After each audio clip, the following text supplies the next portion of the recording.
Hey, welcome back to Moto Picnic. I'm Andy. I'm here with my friend Becky and her Meteor 350 from Royal Enfield. This is what we did. We put some engine guards on that Royal Enfield 350. Look how pretty.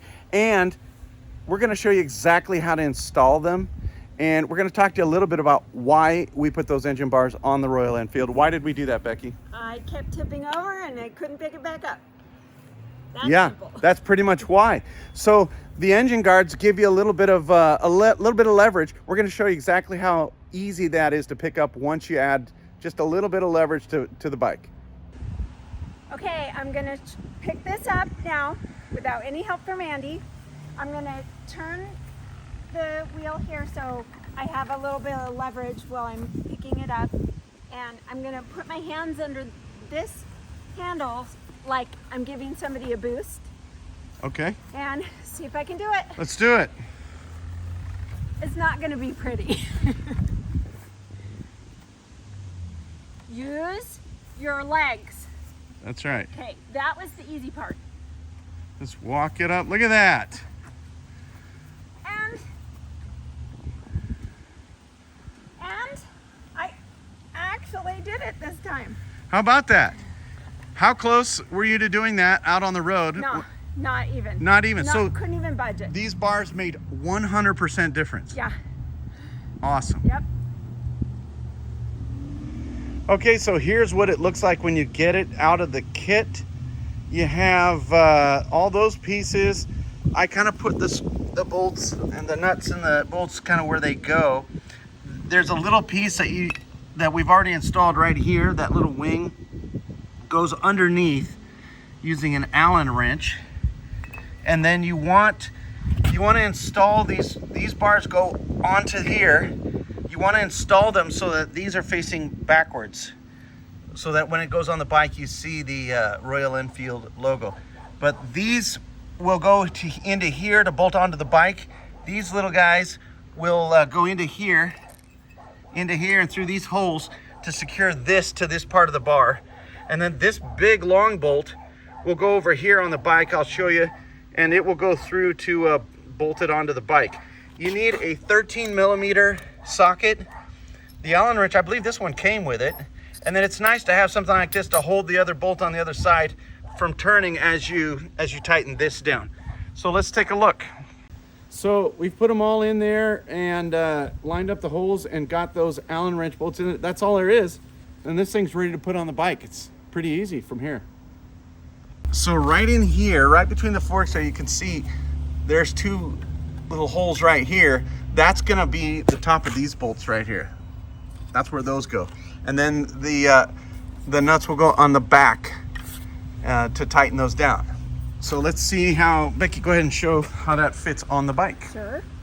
So you have to watch out for this line right here. It just goes out of the way. That's our technical. Out of the way is where it goes. Out of the way. You bolt that onto there, and then these line up right there with that where we'll put this. In fact, let's put that in there right now. Okay.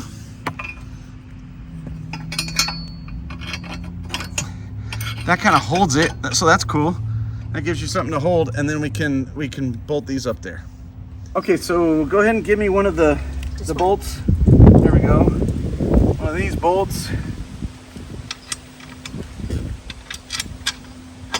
And one of the nuts. There we go. This is where a small hand is good to get underneath there. Look who has a small hand. So go ahead and get up underneath there and put the nut on that bolt. And you kind of have to just visualize it. Yeah. Because it is. This is probably small. an easier thing for the blind to do, who have developed those skills. But it's okay. If you're not blind, you can still do this job. And give me the other bolt and I'll put it in there and you can do the nut. There you go.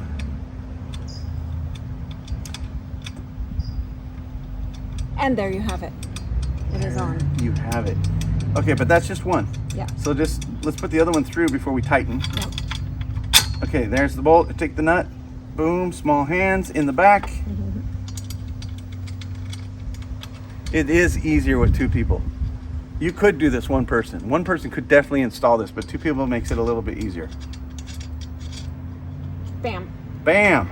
Look at that. Okay, So we talked about putting this in here for convenience to hold this in place as we bolted the other thing down, but we didn't put the washer that belongs right here and on the other end of it. So let's go do that. Becky, do you have washers? I have one for you and one for me. Outstanding. So I'm gonna go ahead and put that washer on here and then put this back through the whole thing. So we push that through. She's got the washer going on the other end, and the nut, it is a lock nut that goes on there. Uh-oh. And this is again where little hands help. And while you hold the one side, okay, see, that's just, she's gonna just try take 3. And all you need to do is get that on there. This is where it's a little hard because of this pipe. So now, there you go.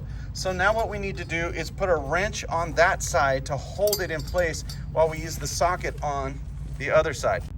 Okay, she's holding a wrench on that side underneath the all the pipes so that it doesn't move. That's all that has to do is keep it from moving.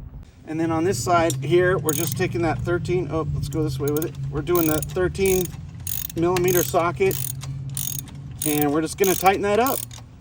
Once we do that, this thing is considered bolted on. Now we may tighten up those nuts at the very top, but otherwise, this is an installed engine guard. Look at that.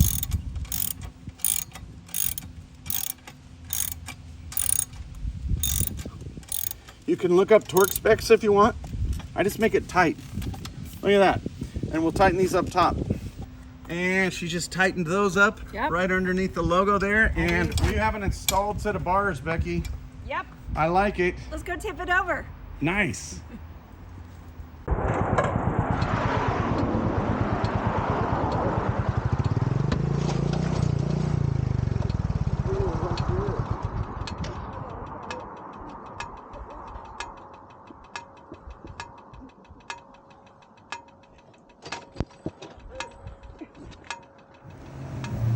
And there you go. That's why and how you put the engine guards on the Royal Enfield Meteor 350. Nice job, Becky. Thanks. And we'll see you next time on Moto Picnic. Thanks for joining us today.